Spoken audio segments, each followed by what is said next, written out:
Well, thanks for checking out one of our videos. This is the first time you've ever seen one of our videos. We appreciate you finding us. There are links in the description area of all of our information of what we to our websites and stuff. We do repairs on all brands and ages of electric fence stuff. But like I said, there are links in the description. But if you want to type that in and find us, you can. But this is going to be a how to repair video on a Stafix X6. But electrically, it's the same unit as a SpeedRite 6000. There's a different case color and sticker on the front, basically the same on the inside. So, common failures with these are the boards. They don't seem to be well built for long-term reliability. They've got the boards are encased in an epoxy because they are dual powered units. So may run 110 or 12 volt. So if we got them outside, they got boards full of epoxy on there, and they'll overheat and go bad, and because the boards can't breathe. But you look at this one, 1651. 16 is the year it was built. 51, I believe, is the week of that year. So it's manufactured at the end of 2016. So it's probably sold, maybe the first quarter or middle of 2017. So it's a 3.5 to 4 year old unit, and it's already in here for repair. I always tell people that these units you get between, on average, I mean, there's are exceptions to the rule, but on average, about 4 to 8 years out of one of these style units. The X1, X2, X3, the X6, X6i, and the X12i are all built similarly on the inside. They all have these boards that are they're dual powered units, so they have these boards are encased in an epoxy, and they suffocate them with the epoxy. The circuit board can't breathe, and they fail prematurely because of that. I don't like the design. I am not a big fan of it because of that reason. Because it's the kind of money you spend on these are $400 or more for a new one, and this guy spent however much money did buying it 4 or 5 years ago, 3 or 4 years ago, whatever it was, and it's in it for repair because of probably a bad board. So before we open it up, we're gonna power it on, see what it does. Maybe it'll work. It just says it doesn't work, so that could be anything. So we're gonna turn my power supply on to 13 volts. Hook it across there. It sent a 12 volt cable with it.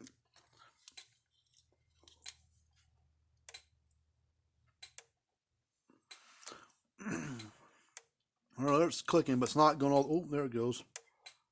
Now it goes all the way across. Well, let's let it run here for a second, see what happens. Sometimes these things will run for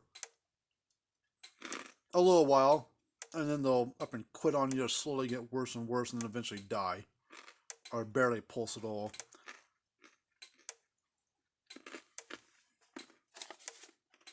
Let's see if we can find a load I can put across this thing. Oh, so you stop putting out full power anymore.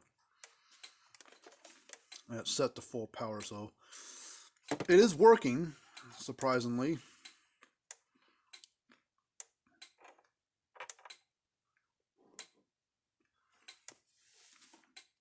It's like we're getting about 7,000 volts out of it. And it should be closer to 10.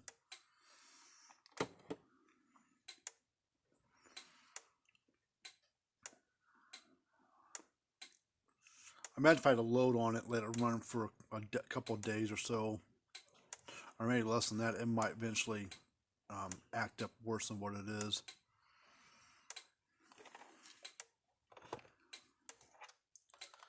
Let's shut it off. Oh, that switch is sticky. Oh, there. Had a hard time turning it off. All right, well, let's pull it open and see what's going on here. All right, you got 4 screws here. You got 1, 2, 3, 4.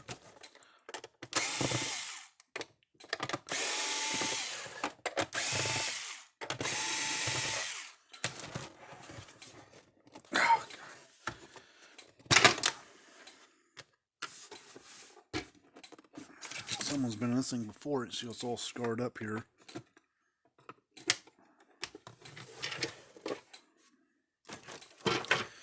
Well, it's not that discolored.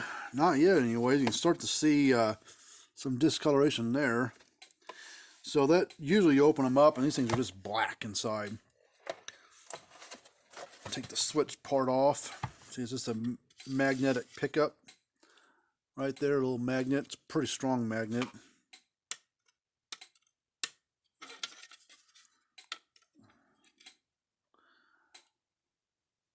But that magnet talks these there's little bitty things on the board down here that this magnet talks to basically through magnetism. It tells it what to do, where to go. All right, well, I don't think this is going to be an issue. I think it's a capacitor. I think the capacitor is probably fine. They don't go bad that often, but we're going to check the capacitor and see what it reads. But I imagine that this board is starting to have problems. Plug both wires from the board. This is a 30 microfarad capacitor.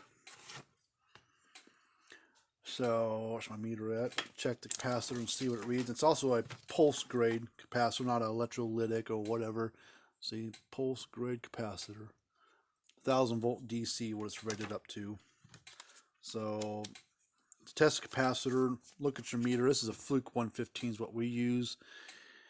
But any meter you can use as long as it's got that symbol on there. If it doesn't have that symbol, right, that yellow symbol, not the white one, the yellow one, that's for testing capacitors. So we're going to switch it over to the yellow. It's NF, which is a rating that capacitors are rated in. This is UF on these, but NF is another rating. But this auto ranges and adjusts itself to micro. 29.5, so capacitor is fine. I didn't think it was going to be bad. These hardly ever go bad. Those are probably the most reliable part to the thing. Transfers are pretty good. They don't go bad that often either. So our issues with the board. So we're going to unplug the transformer from it. Unplug the wires. Transformer pulls right out. I mean, they can go bad, but very, very uncommon. You'll see them burnt up here or arcing right there, you know, on the windings on the inside. But they're not common. We're going to remove that. We're going to reuse that. So pull our knobs off the front. You know, these bolts just wiggle. You pull them through to the inside. I said the board is somewhat working, but it's not working up to full power like it's supposed to. And I'm not going to sit here and let it run for forever and ever. It should be up full power. There's no load on it. It should be running full power all the way up, and it's not. There's something starting to give out on this board. I mean, like I said, this board is in this epoxy gel crap. That's to protect it. But they charge an arm and leg for these parts because of the brand name more than anything. So let me go get a new part for it, and we'll get this party started. Alright, so this is what we're going to replace it with, is a SpeedRite 6000. To see the same thing as the green one, just one's green, one's red. And basically we're going to just do the reverse of what we just did. So, have these little pegs on there.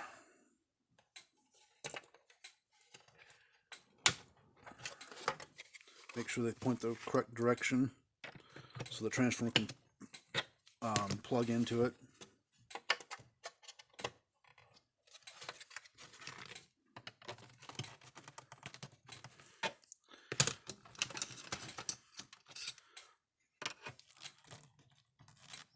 Make sure it's all the way in.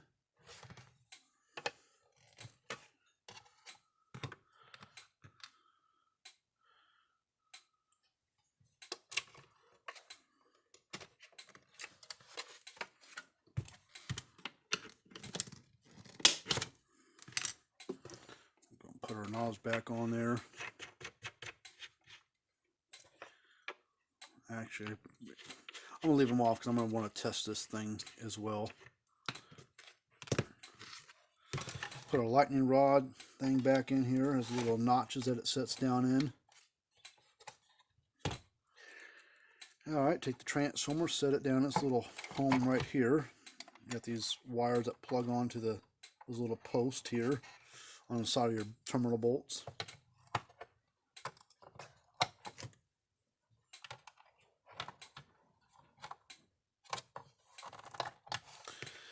And then you get transformer primary wires that plug onto the first two tabs on the board from left to right.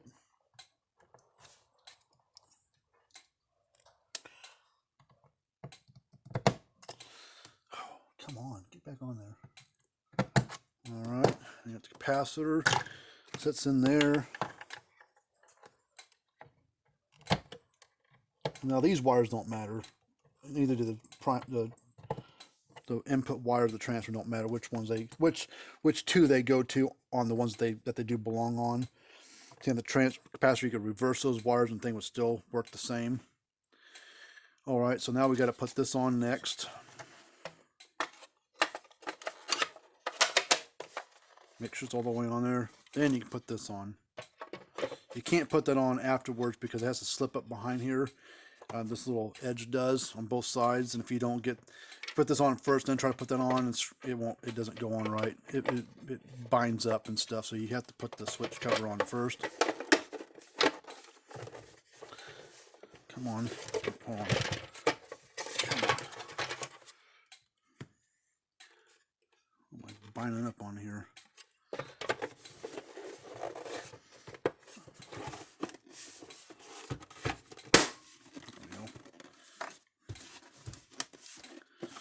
So now it's Christmas looking.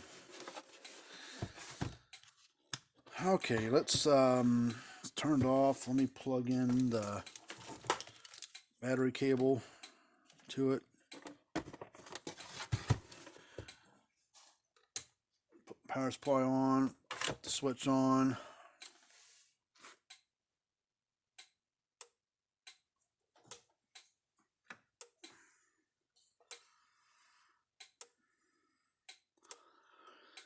All the way to the right now.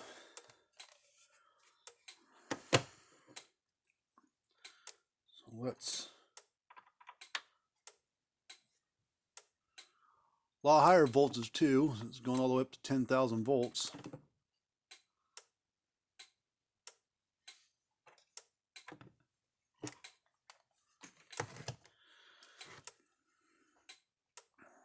Seems to be pretty stable. It's not dropping down a few pulses either. So now it's working like a dream again.